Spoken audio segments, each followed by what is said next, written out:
오늘의 묵상 한 장은 열왕기상 21장입니다. 오늘 또 생명의 말씀과 기도의 능력으로 천국을 실감하는 은혜가 있기를 원합니다. 우리가 지난 시간 열왕기상 20장 이 내용을 통해서 이 아합 왕과 아람과의 1차 그리고 2차의 전쟁에서 하나님께서 이제 이 승리하게 하셨어요. 그런데 1차 때도 하나님께서 이기게 하신 승리를 맨 뒤에 참여해서 하나님께 영광 돌리기보다는 자기 자신이 영광을 취하는 내용과 이어서 2차의 내용도 도저히 싸워서 이길 수 없는 그 싸움을 바로 하나님께서 이기게 해주셨어요. 그런데 하나님의 말씀에 순종하기보다는 자기 경제에 이익이 된다 하고 자기 명예에 도움이 된다 해서 오히려 하나님의 말씀보다 이제 자신의 생각을 이렇게 따르면서 하나님의 영광을 가렸던 이런 어떤 모습에 대해서 하나님께서는 선지자의 이상한 그런 어떤 행동의 예언을 통해서 심판을 다 이렇게 선언한 내용을 우리가 지난 20장 내용을 통해서 살펴보게 됩니다. 그래서 이렇게 하나님께서 선지를 통해서 심판을 명하는 것이 20장 42절 43절 이 내용을 조금 더 잘 이렇게 살펴보면은 심판 내용이 소개가 되고 있죠. 그가 42절입니다. 그가 왕에게 아뢰되 여호와의 말씀이 내가 멸하기로 작정한 사람을 내 손으로 놓았은즉, 그러니까 하나님의 말씀에 순종하기보다는 바로 자신의 그런 어떤 체면 때문에 자기 명예 때문에 경제적 유익 때문에 놓아주었다. 그러니 내 목숨은 그의 목숨을 대신하고 내 백성은 그의 백성을 대신하리라 하셨나이다. 이 말의 심판에 대한 메시지가 이제 선포가 되어졌어요. 자, 그래서 이 심판의 메시지를 듣고 아합 왕은 즉각적으로 이제 회개해야 됐음에도 불구하고 회개하지 않고 43절 이스라엘 왕은 근심하고 답답하여 그의 왕궁으로 돌아가려고 사마리아에 이르니라 이렇게 표현하고 있습니다. 여기서 근심하고 답답하다 하는 이 내용의 원문은 바로 화가 나서 기분이 나빴다. 그래서 자기 사마리아로 지금 돌아갔다 이렇게 표현하고 있습니다. 결국 하나님 말씀을 불순종하게 함으로 말미암아 회개하는 자리가 아니라 오히려 심판 선언한 하나님에 대해서 매우 화가 나고 매우 기분 나쁜 태도로 지금 사마리아에 돌아갔다. 이것이 20장 마지막 지금 그가 하나님의 말씀에 대한 반응이에요. 그런데 오늘 21장 1절 그 후에 그랬습니다. 그러면 여기서 그 후라는 것은 20장에 있는 맨 마지막 심판에 대해서 굉장히 사실은 화가 나서 기분이 나쁘고 나빠서 돌아간 그 후에라고 20장과 21장을 연결시키고 있어요. 그러면서 이스라엘 사람 나봇에게 이스라엘 포도원이 있어 사마리아 왕 아합의 왕궁에 가깝더니 지금 이렇게 표현하고 있습니다. 여기서 등장하는 인물이 나봇이에요. 그런데 나봇은 어느 사람이냐? 이스라엘 사람 이렇게 표현하고 있습니다. 그래서 이스라엘 사람 나봇에게 포도원이 있다고 지금 소개를 하고 있는 거죠. 그런데 여기서 자세히 이렇게 두 번씩 이스라엘이 소개되고 있는데 이 이스라엘이라고 하는 것은 지역을 얘기하는 거예요. 그러니까 이스라엘과 다른, 이스라엘은 나라의 이름이라고 한다면은 이스라엘은 지역의 이름이죠. 자, 그래서 이 이스라엘 사람 나봇이 소개가 되고 있는데, 자, 그때 왕이 누군가 하반절 보니까 사마리아의 아합의 왕궁에 가깝더니 이렇게 지금 표현을 하고 있습니다. 그러면 여기에 아합의 궁에 가깝다라고 하는 이런 어떤 내용은 여기에 두 가지가 지금 이렇게 포함이 되고 있어요. 하나는 사마리아 왕이다라는 것, 그리고 아합의 궁에 가깝다는 것, 이렇게 지금 표현이 되어 있습니다. 그러면 잘 아시겠지만 아합은 어느 나라 왕입니까? 이스라엘 나라의 왕이에요. 그런데 여기서는 굳이 이스라엘 나라의 왕이라고 하지 않고 뭐라고 표현하고 있어요? 사마리아의 왕. 그러면 사마리아는 지역명 아니겠습니까? 그러니까 이스라엘 전체 통합 왕이 돼야 되는데 한 지역의 왕이다라고 지금 표기하고 있습니다. 이것은 저자의 의도가 있겠죠. 왜 그러냐면 이 사마리아라고 하는 이 지역은 우상 숭배의 본거지가 되어지는 겁니다. 그러니 아합은 그 이스라엘 북이스라엘을 통치하는 그 전반에 가장 이제 중점되어져 있는 그런 통치 철학의 배경이 우상 숭배라는 것을 잘 드러내기 위해서 이스라엘 왕이라고 표현하지 않고 사마리아 왕 아합 이렇게 지금 말하고 있는 것을 보게 되어집니다. 자, 그런데 이 아합의 궁 가까운데 이스라엘 사람 나봇의 포도원이 있다 이렇게 소개하고 있는데 2절 보시겠습니다. 아합이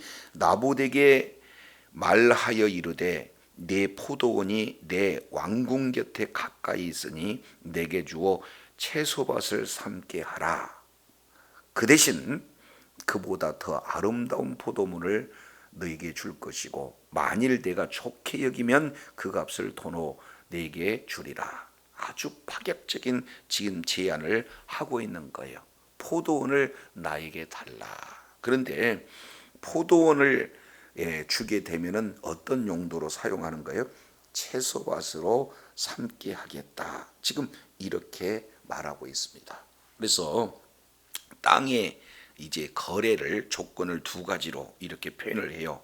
그 대신 그보다도 더 아름다운 포도원을 내게 줄 것이요. 그러니까 나봇의 입장으로 봤을 때는 사실은 좋은 거래가 되는 거죠. 두 번째 내용을 통해서 보면은 만일 합의한다면 그 값을 돈으로 주리라.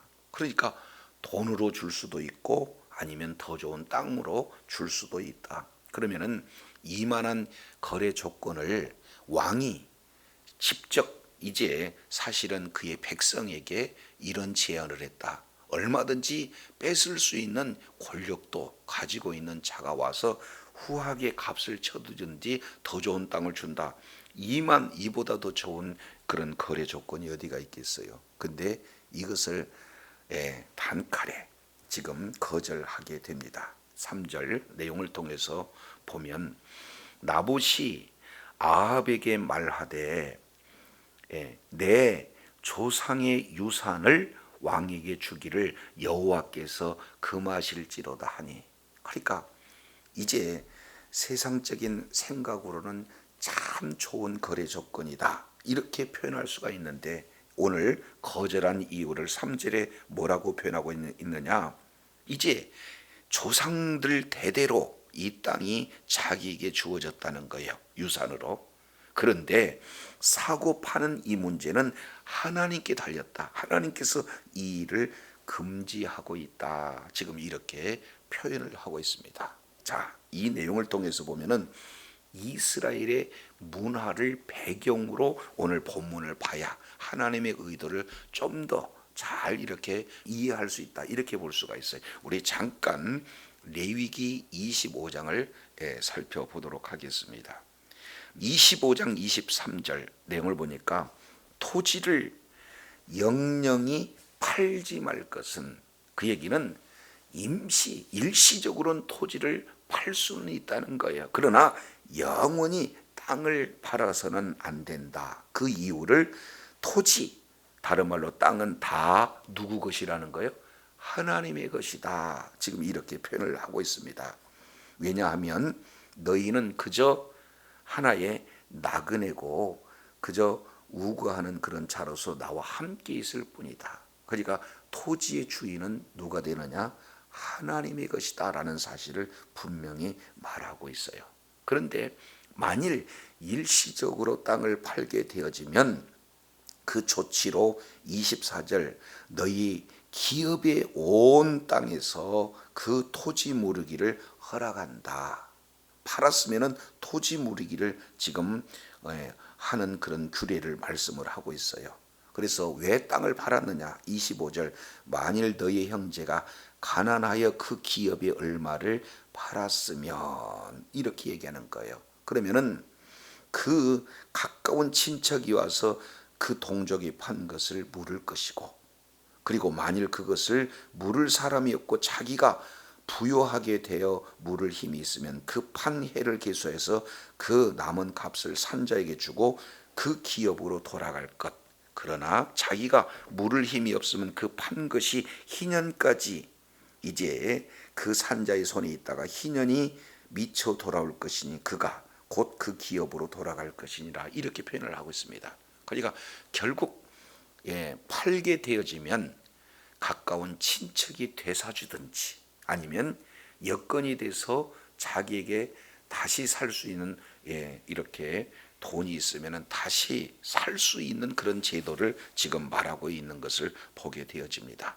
자, 그런데 도저히 힘이 믿지 못한다. 그러면 희년, 그 얘기는 안식년을 7번 이렇게 진행된 내용은 77은 49, 그러니까 결국에 50년째 되는 그 해에 희년의 그 땅을 차지한다. 그러니까 결국 이제 이 땅은 영원토록 누구의 소유가 되어지는 거예요? 하나님의 소유다. 그래서 이 레위기 25장 이 내용을 통해서 보면은 땅에 대한 그런 어떤 규례가 지금 누구에게 지금 잘 전수가 되어 있느냐? 오늘 이스라엘 사람 나봇에게 왕이 직접 이런 좋은 제안을 해 주셨다 할지라도 제가 왕의 재앙을 이렇게 따를 수 없는 것은 하나님께서 금하시기 때문입니다. 지금 이런 내용이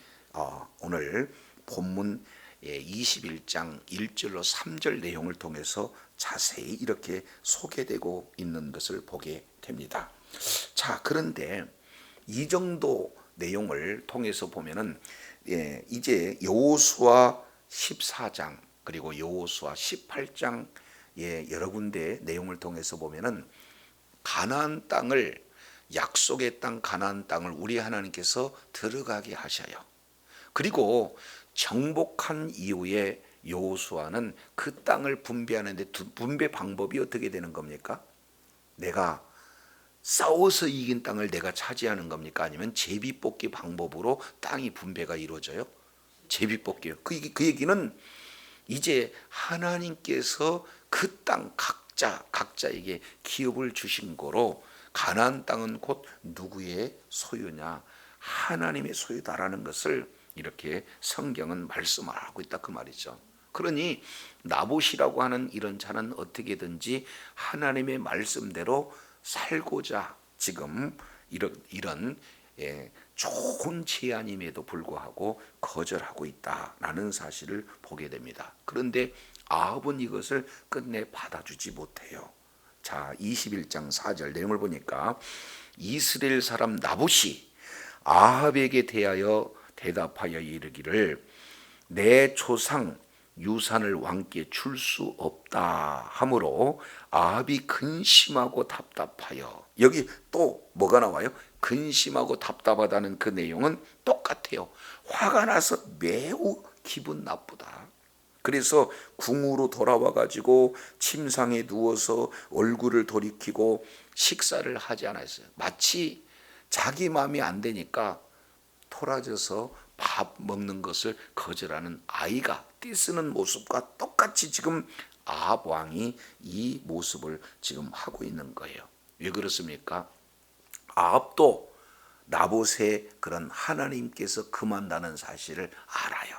그런데 이제 자기의 그런 어떤 욕심을 이렇게 채울 수가 없다는 그런 어떤 사실을 알고, 동시에 바로 그럼에도 불구하고 어떻게든지 권력의 힘을 통해서 이제 빼앗을 수 있는 그런 어떤 능력, 그런 위치에 있음에도 불구하고 그것조차 하지 못하니까 마음에 지금 뭐가예요? 화가 나고, 그리고 아주 기분이 나쁜 상태로 지금 식사도 그런 채 있는 그런 상황이 되어 있어요. 그래서 이제 이런 모습을 5절 누가 봅니까? 그의 아내 이세벨이 지금 지켜보고 있는 거예요. 그래서 그의 아내 이세벨이 그에게 나와 이르되 왕의 마음에 무엇을 근심하여 식사를 아니하나이까 하고 물어보니까 이에 대한 대답이 6절 참 아합다운 그런 대답을 하게 되어집니다. 자, 6절 내용을 보니까 아합이 그에게 이르되 내가 이스라엘 사람 나봇에게 말하여 이르기를 내 포도원을 내게 주되 돈으로 바꾸거나 만일 내가 좋아하면 내가 그 대신 좋은 포도원을 내게 주리라 한즉 그가 대답하기를 내가 포도원을 내게 주지 아니하겠노라 하기 때문이로다. 얼뜻 보기에는 사실을 얘기한 것 같아요. 그런데 자세히 내용을 통해서 보면은 어떤 속에 여기에 내용에 빠졌느냐, 부분 이제 자기에게 이렇게 불리한 내용은 다 빼버리고, 그리고 자기의 유익한 유리한 내용만 지금 그의 아내에게 이렇게 전하고 있음을 우리는 6절 내용을 통해서 살펴볼 수가 있습니다. 그러니까 이제 이 말 전체를 그대로 이렇게 해야 나봇의 말을 이제 의도를 잘 가감없이 받아들일 수 있는데 이 의도를 완전히 왜곡시키는 그런 어떤 내용이 되어져요. 자, 우리 2절과 6절 이 내용을 자세히 비교해서 보게 되어지면 어떤 내용인가? 자, 2절 다시 한번 보겠습니다. 자, 그러면은 왜 지금 이 나봇의 포도원을 이렇게 구입하고자 하는가? 그 의도, 그 목적을 이렇게 표현해요. 2절 내 포도원이 내 궁 곁에 가까이 있으니 내게 주어 채소밭을 삼게 하라 이렇게 표현하고 있습니다. 그러니까 지금 이 목적 자체를 뭐예요? 슬그머니 빼버리고 내 포도원을 내게 줘라 지금 이렇게 표현하고 있습니다. 그러니까 가장 핵심적인 내용은 빼버리고 자기 하고자 하는 의사만 지금 전하고 있는 것을 보게 됩니다. 그 뒤에도 보시죠. 자, 내 포도원을 내게 주면 주되 돈으로 바꾸거나 만일 내가 좋아하면 내가 그 대신 포도원을 내게 주리라 그랬는데 더 그보다 아름다운 포도원을 준다는 그 용어를 쓱 빼버리고 그냥 포도원을 준다 라고만 이렇게 얘기하는 거예요. 그리고 자기가 했던 돈을 주겠다는 것만 지금 말하고 있는 거예요. 그러면 대답도 한번 보시죠. 3절 나봇이 어떻게 대답을 했는가?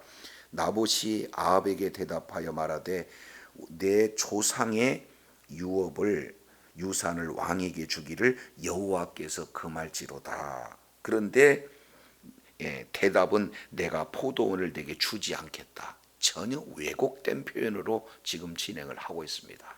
그러니까 이 대화 내용 가운데 이제 전후 모든 맥락을 이해하기 위해서는 처음부터 끝까지 이렇게 대답했다 하는 내용을 알려주면 왜곡이 안 될 텐데 이제 자기 필요한 내용만은 쏙쏙 빼가지고 중요한 내용은 이제 제거하고 자기가 하고 싶은 말만 진행하니까 그 진화가 완전히 왜곡된 것을 볼 수가 있어요. 자, 이것이 결국 이제 창세기 3장 이 내용을 통해서 보면은 이제 이 사탄이가 바로 여자에게 접근한 그런 방법과 매우 유사한 그런 어떤 내용들을 볼 수가 있습니다. 그래서 부분을 확대하고 전체 맥락의 내용들을 빼는 이런 어떤 모습들을 지금 보고 말하고 있는 거죠. 자, 그랬을 때 이것을 어떤 대안을 제시하는가? 7절 그의 아내 이세벨이 그에게 이르되 왕이 지금 이스라엘 나라를 다스리나이까 물어보는 거예요. 일어나 식사하시고 마음을 즐겁게 하소서. 내가 이스라엘 사람 나봇의 포도원을 왕께 드리리이다. 지금 이렇게 표현하고 있습니다. 이스라엘은요, 이미 그 출신이 옛 바알의 딸 아니겠습니까? 그러니까 이세벨이 바알과 아시라 그것을 우상을 섬기는데 아버지 때로부터 계속해서 지금 섬기고 있는 그런 어떤 자아니에요. 그러니까 우상 문화의 지식으로 가득 차 있어요. 동시에 이스라엘의 율법에 대해서도 아는 자입니다. 자, 그런데 이 이세벨이 어떻게 이 내용을 지금 말하고 있느냐? 당신 왕 맞습니까? 그러니까 이제 이런 그 시돈 왕 옛바알의 딸 그랬으니까 이방 지역에서는 땅이 왕이 가지고 있는 그 권력으로 언제든지 빼앗을 수도 있는 게 왕인데 그것을 하지 않는다. 그 얘기는 율법 자체를 지금 무시하고 있는 이런 어떤 내용이 되어지는 거예요. 그러면서 교묘하게 이 부분들을 어떻게 빼앗는가. 내가 이스라엘 사람 나봇의 포도원을 왕께 드리겠습니다 하고 장담하는 그런 어떤 내용은 어떤 내용인가. 8절부터 10절까지 이세벨의 음모에 대해서 자세히 지금 기록이 되고 있습니다. 8절 보시죠. 아합의 이름으로 편지를 쓰고 그랬습니다. 좀 지금으로 본다면은 완전 이런 뭡니까? 아합의 이름으로 그러니까 이전 국정농단도 이런 농단이 없어요. 완전 명의를 지금 도용하고 있는 것을 볼 수가 있습니다. 그래서 인을 치고 봉해서 그의 성읍에서 나봇과 함께 사는 장로들 그리고 귀족들에게 그 편지를 보내요. 자, 그러면 이 장로와 그리고 귀족들은 누구에게 편지를 받는 거예요? 왕에게 편지를 받는 겁니다. 그러니까 얼마나 영광스럽게 생각을 하겠어요. 자, 그런데 9절 내용을 보니까 그 편지 사연에 이르기를 금식을 선포하고 나봇을 백성 가운데 높이 앉힌 후, 그리고 10절 불량자 두 사람을 그 앞에 마주 앉히고 그에 대하여 증거하기를 내가 하나님과 왕을 저주하였다 하게 하고 곧 그를 끌고 나가서 돌로 쳐 죽이라 하였더라. 지금 이렇게 표현을 하고 있는 것을 보게 됩니다. 구체적으로 악한 불량자를 동원해 가지고 거짓 증거하기 위해서 죽여라 하는 편지를 지금 보내고 있는 것을 볼 수가 있습니다. 자, 그런데 이 편지 내용을 가감없이 그대로 이행하게 되어집니다. 자, 11절 보시죠. 그의 성읍 사람 곧 그 성읍에 사는 장로와 귀족들이 이세벨의 지시 그랬습니다. 자, 이세벨의 지시 곧 그가 자기들에게 보낸 편지에 쓴 대로 하여 금식을 선포하고 나봇을 백성 가운데 높이 앉히매.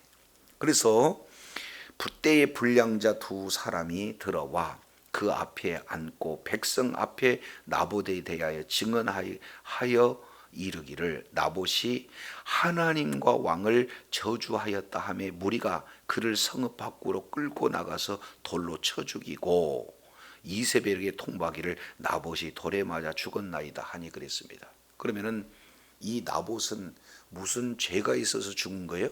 아닙니다. 율법의 말씀을 이용을 해가지고 이 하나님의 말씀대로 살고자 하는 나봇을 모두가 돌을 들어서 죽이고 있는 그런 장면이에요. 그러니까 율법에 근거해서 죽이는 겁니다. 그런데 그 내용은 두 사람 증인이 잘못된 증인인데도 불구하고 돌들을 들어서 죽인 그런 사람들은 그 증인의 잘못된 내용을 지금 알지 못한 그런 어떤 상태가 되어지는 거예요. 자, 여기서 보면은 자, 우리가 조금 더 깊게 생각해 볼 수 있는 그런 내용은 여기 있습니다. 자, 9절 편지 내용이 첫 번째는 금식을 선포하라는 것. 그리고 두 번째는 나봇을 백성 가운데 높이 앉히라는 것.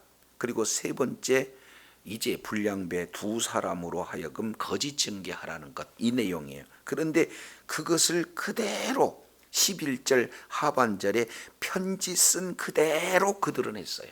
자, 그러면 여기에 두 부류 장로 귀족들, 이 내용은 하나님의 말씀을 따르는 자예요? 아니면은 이세벨의 말을 따르는 자입니까? 이세벨의 말을 따르는 자들이 하나님의 말씀을 이용해서 사람의 말을 따라 하나님의 말씀을 어겨서 죄 없는 나봇을 죽이는 데 쓰임을 받는 이런 자들이 지금 이렇게 소개가 되고 있는 것을 보게 됩니다. 그러니까 철저하게 하나님의 말씀을 사실은 불순종하는 그런 어떤 자들이 소개가 되고 있어요. 자, 그러면 여기서 단 한 사람, 나봇의 이스라엘 사람 나봇의 경우에는 하나님의 말씀을 이렇게 지키기 위해서 이렇게 희생당하고 있는 이런 어떤 모습입니다. 이 속에서 우리가 자세히 살펴보면 한 단어, 높이 앉힌 후, 여기에 9절 하반절에 백성 가운데 높이 앉은 후 그래 놓고 이 12절도 높이 앉힘에 라는 이런 어떤 내용이에요. 죄 없는 나봇이 높이 앉혀서 결국에 불량배들의 거짓 증거로 죽임을 당하는 이 모습은 마치 예수님께서 죄가 없는데 거짓 증인을 세워서 이제 예수님을 하나님을 신성을 모독했다 하는 그런 죄몽을 이렇게 빌어서 예수님을 십자가에 매다는 그 모습과 똑같아요. 그렇지 않습니까? 자, 그런데 나봇의 경우에는 자, 시대적인 내용을 통해서 살펴보시죠. 바로 자기에게 왕이 찾아와서 더 좋은 포도원을 대신해 주겠다. 원한다면 돈을 값을 집어서 주겠다. 좋은 조건인 내용임에도 불구하고 이제 이 나봇은 거절을 했어요. 근데 거절할 당시 상황을 보면은 20장과 21장을 우리가 그 후에 연결시킨 내용을 통해서 보면은 자, 아합이 왕이 되어지고 왕후가 이세벨이 되어질 그때 당시 문화로 보니까 바알과 아세라 섬기는 선지자가 850명입니다. 그러니까 완전 전역이 우상 숭배로 가득한 그런 어떤 북이스라엘의 한 사람, 지금 소개하고 있는 그 자가 누굽니까? 나봇이에요.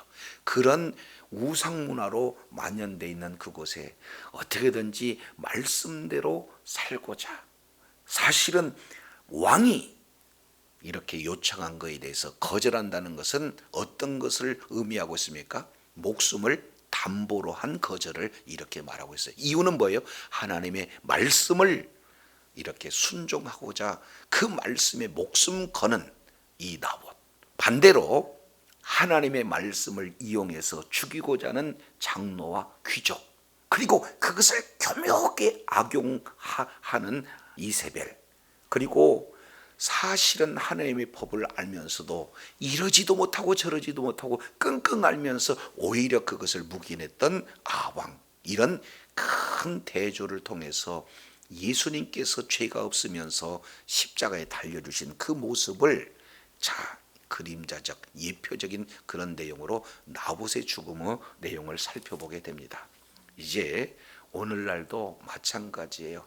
하나님의 말씀을 사실은 그대로 순종하고자 사는 자들이 오히려 참 바보 취급을 당하고 이상한 취급을 당하고 있는 모습이 마치 이제 나봇이 이렇게 좋은 조건임에도 목숨을 거는 이상한 사람 취급을 당하고 있는 이 시대에 우리가 살고 있습니다. 자, 그랬을 때 나봇처럼 이제 하나님의 말씀에 순종하고 목숨 걸고 말씀대로 살고자 하는 그런 어떤 이 모습을, 오늘 이 열왕기서 이 내용은 어떤 부분입니까? 바로 포로기 때 쓰여져 있는 내용 아니겠습니까? 그러니까 그들이 말씀에 불순종해서 포로로 끌려갈 수밖에 없는 우리의 자리는 바로 아합과 같은 모습이요, 이세벨 같은 모습이요, 장로와 귀족 같은 그런 모습이다라는 사실을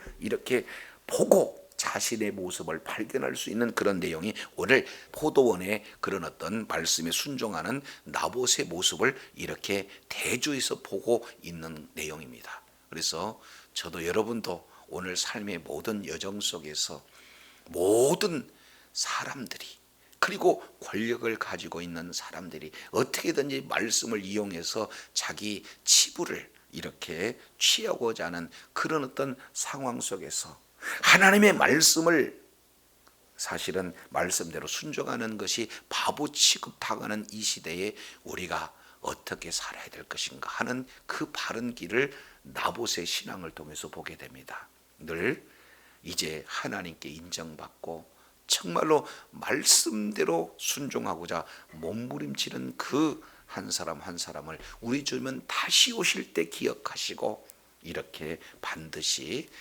바로 상급으로 보상한다는 사실을 저와 여러분 기억하시고, 말씀 토대 위에 말씀을 기초로 하여 하나님의 합당한 결실을 풍성히 맺는 복된 삶을 사는, 그래서 하나님께 잘했다 칭찬받는 주의 자녀들이 되시기를 예수 이름으로 축원합니다. 기도하겠습니다. 하나님 아버지, 바알 아세라 선지자가 무려 850명이 활동하는 그 시대, 우상 숭배로 만연되어 있는 그 지역, 왕도 그리고 왕후도 모두 우상 숭배의 혈안이 되어 있는 그 시대에 오로지 한 사람 나봇은 어떻게든지 목숨을 걸고 하나님의 말씀을 이렇게 순종하고자 하는 그런 내용 가운데 죄 없이 정말로 말씀을 대로 살고자 하는 이유 하나 때문에 무참하게 말씀으로 이용당해서 죽임을 당한 나봇의 모습을 봅니다. 하나님 아버지, 그 시대가 오늘날 우리가 살고 있는 이 세대와 똑같은 그런 상황 속에서 말씀대로 살자고 하는 그런 자들이 오히려 바보 취급을 당하고 있는 이 시대에 우리가 어떻게 살아야 함을 나봇의 신앙을 통해서 일깨워 주셨사온즉 늘 삶의 여정 속에서 정말로 이제 모든 사람들이 하나님의 말씀을 이제 등지고 때로는 말씀을 이용해서 죽이려고 하는 이 시대 속에서도 끝까지 하나님의 말씀대로 순종할 수 있는 이런 어떤 삶은 우리의 힘으로 할 수 없기에 성령 충만함으로 하나님의 말씀에 순종하는 자리에 있으므로 마지막 주님이 오실 때 웃는 그런 하나님 앞에 존귀하게 인정받고 쓰임받고 하나님 앞에 끝까지 어른 묵기로 쓰임받는 주의 사랑하는 자녀들이 다 되어지도록 은혜를 더하여 주옵소서. 감사드리며 예수님 이름으로 기도드립니다. 아멘.